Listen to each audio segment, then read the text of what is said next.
Welcome. Welcome to today's installment of my video blog. Today I'm going to be talking about covert narcissists.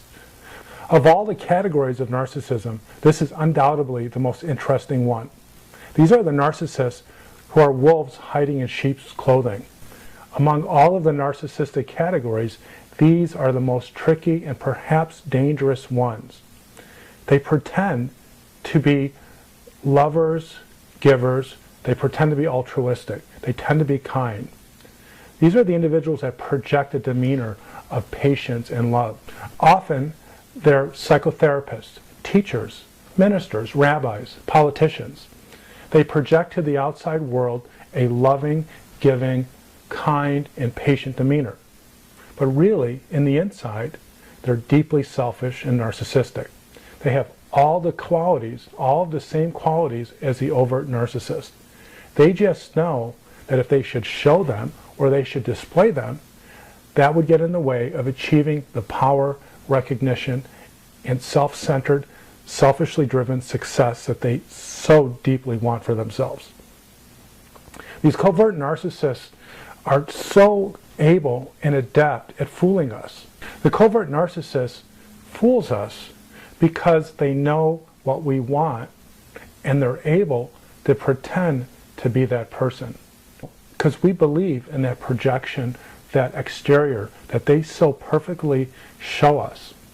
For example, a therapist, a minister, or a teacher can project to the whole world how kind and giving they are.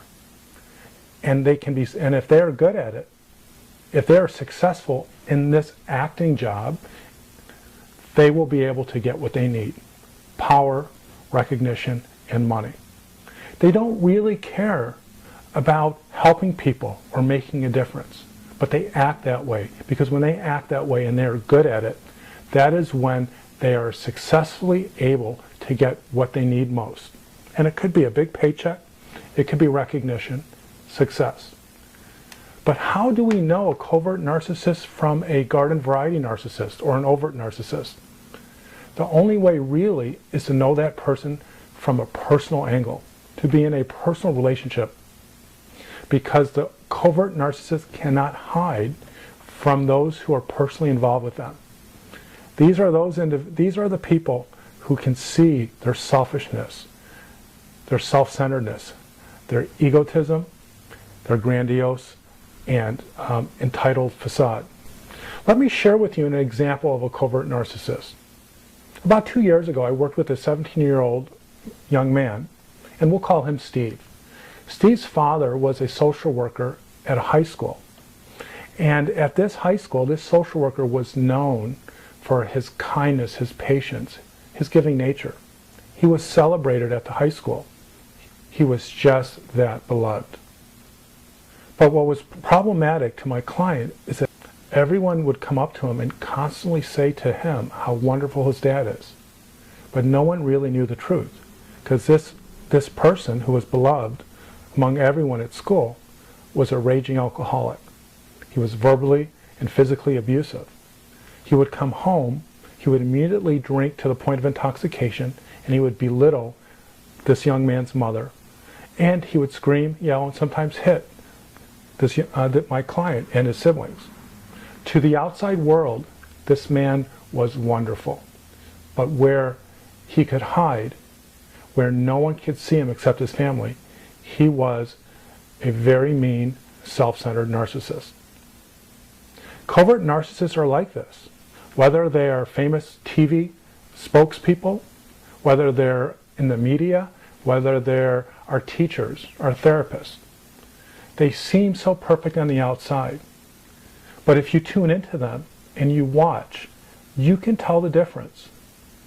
But the covert narcissist is unable to unconditionally like and care for their friends, loved ones, children, and wives or husbands.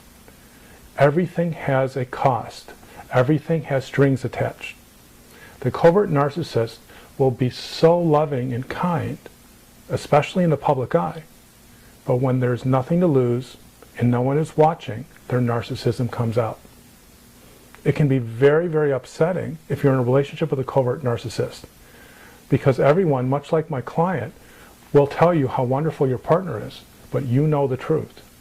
That behind this fake, likable, kind person, who sometimes acts as if he's a codependent, or she, is a narcissist, who's selfish, often mean, and is only about their own needs. So what do you do when you encounter a covert narcissist? This has actually happened to me a few times.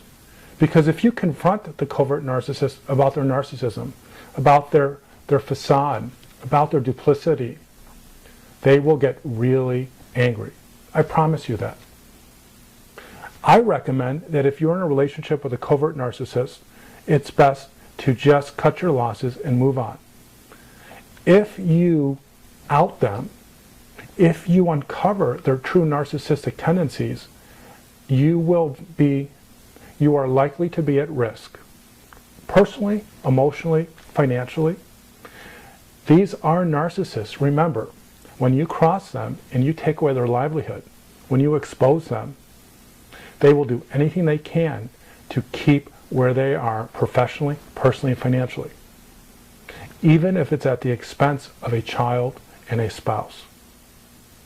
So be warned that sometimes people who are kind and giving, altruistic, may be faking.